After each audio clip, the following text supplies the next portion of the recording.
What if you could machine aluminium, carve detailed 3D terrain maps, and even create sculptures using a fourth rotary axis, all on one desktop CNC machine that is designed to be beginner friendly? This is the Carvera Air from Makera. It's a compact desktop CNC machine that comes with a surprising amount of automation and features that are normally found on much larger and significantly more expensive machines. So over the next few minutes, I'll be making 3 very different projects. A wooden relief map of Slovenia, a small aluminium keychain with fine engraved lettering, and finally, a sculpture using the optional 4th axis rotary setup. Along the way, I'll talk about the machine itself, the software experience, things I liked, things I learned, and whether these automation features actually make CNC machining easier. Let's get started.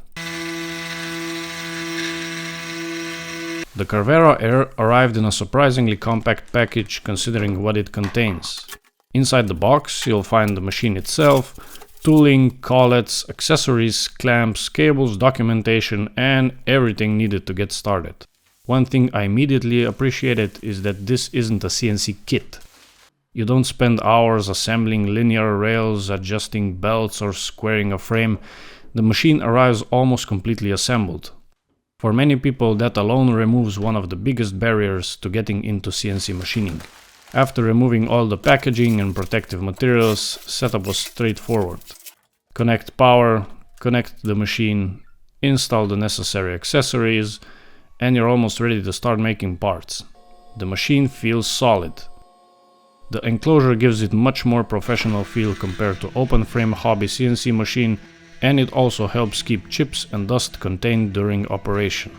Looking inside, it's obvious that a lot of emphasis was placed on automation. Features like automatic probing and integrated tool management are things we'll see later during the projects. But before making anything, let's take a quick look at the software. For many people, CNC software is actually more intimidating than the machine itself. Learning CAD is one thing, learning CAM software can be another challenge entirely. Makera CAM is clearly designed to simplify that process. The workflow is straightforward: import your model, define your stock dimensions, choose your tools, generate the tool paths, run a simulation, and send the job to the machine. Experienced users might still prefer advanced software packages with more customization options, but for getting from an idea to a finished part quickly, Makera CAM does a very good job. The simulations are especially useful because they allow you to verify the machining process before committing to a cut. And now it's time to see how all of this works in practice. For the first project, I wanted to create something that would test 3D engraving capabilities. So I generated a terrain relief map of Slovenia. I started with a piece of wood mounted to the machine bed. The first operation was a roughing pass.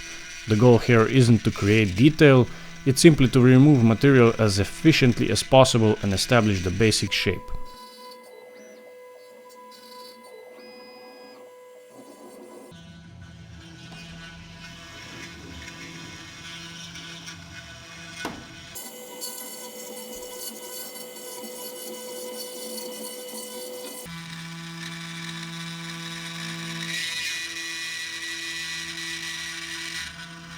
Watching a roughing pass is never particularly exciting, but it's one of the most important stages of the entire process.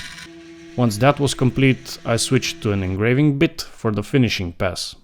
This is where all the terrain details began to appear. The mountain ridges, the valleys, the subtle elevation changes, and overall the machine did a very good job reproducing these fine details. However, this project also taught me an important lesson. Partway through the finishing operation, I noticed some imperfections in one area of the map. After investigating the issue, I realized the problem wasn't the machine. The wood stock wasn't clamped securely enough. Even small movements during machining can affect surface quality, especially when using the fine finishing tools. Fortunately, the issue was limited to a small section of the project. After the finishing pass, I ran a contour milling operation around the perimeter to create a cleaner outer profile. Then all that remained was some light sanding. After sanding, the final results turned out great. The terrain features are clearly visible, the contours are sharp, and despite my clamping mistake, the finished piece looks excellent. And honestly, that's part of CNC machining. Not every mistake comes from the machine, sometimes the operator is a part of the equation too. For the second project, I wanted to test something much smaller. This aluminium keychain may look simple, but it's actually a good test of precision and detail. The design includes small M and T letters, specifically chosen to see how accurately the machine could reproduce fine features. I started by surfacing the top of the aluminium stock. This roughing pass creates a clean and consistent reference surface before moving on to the more detailed operation.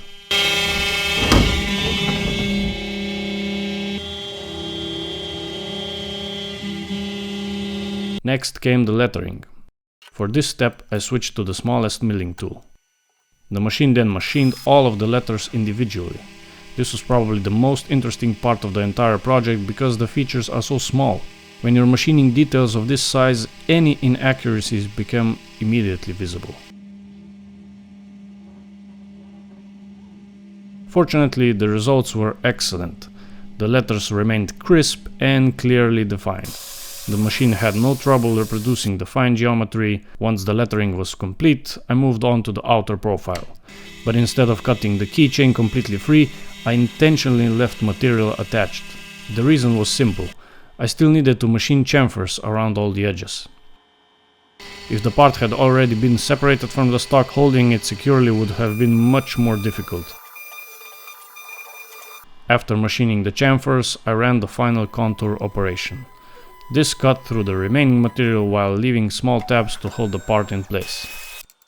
Once the machine was finished, I simply cut the tabs with a saw and cleaned up the edges. The final result is a small project, but I think it demonstrates the machine's capabilities extremely well. The lettering is sharp, the chamfers are clean, and this overall finish is very precise.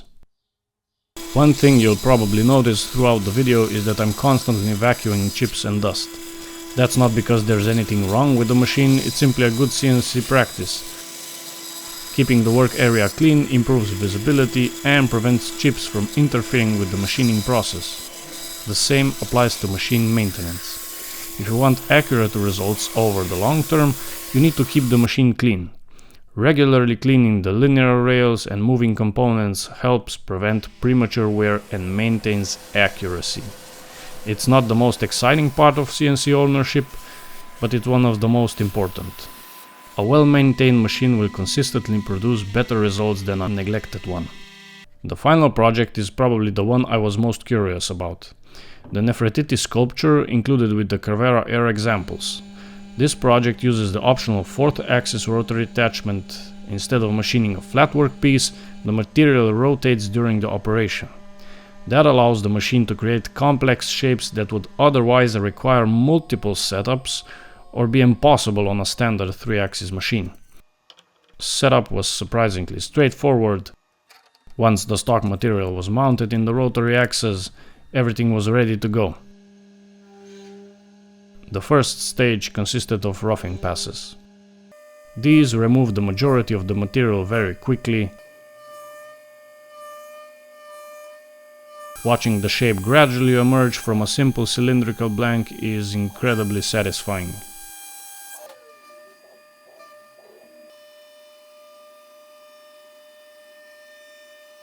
As the project progressed, I switched to the engraving tool for the finishing operations.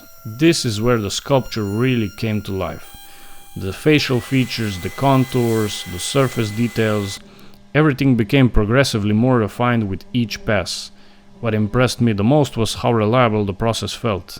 There was no issues, no unexpected interruptions. The rotary axis simply worked. And that's exactly what I want from a machine like this. By the end of the project, the final sculpture contained a surprising amount of detail considering its size. For anyone interested in sculptures, figures, handles, grips, or artistic projects, the rotary axis opens up a completely different category of possibilities. After spending some time with the Carvera Air and completing these 3 projects, I think I understand what makes this machine different. It's not necessarily the most powerful CNC machine available, and it's not trying to compete with large industrial equipment. Instead, its biggest strength is reducing friction. The automatic probing, the integrated workflow, the software, the optional 4th axis support, the enclosed design. All of these features work together to make the machine easier to use, and perhaps more importantly, easier to keep using, because that's something many CNC reviews don't talk about. The best machine isn't always the one with the highest specifications. Sometimes it's the machine that actually encourages you to start new projects.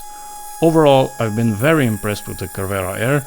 The terrain map turned out great despite my own clamping mistake. The aluminium keychain demonstrated excellent detail and precision, and the Nefertiti sculpture showed just how capable the rotary axis can be. This machine will definitely be staying in my workshop for quite some time. If you'd like to see more CNC project experiments and reviews, make sure to subscribe, because there will definitely be more videos featuring the Carvera Air in the future. Thanks for watching, and I'll see you in the next one.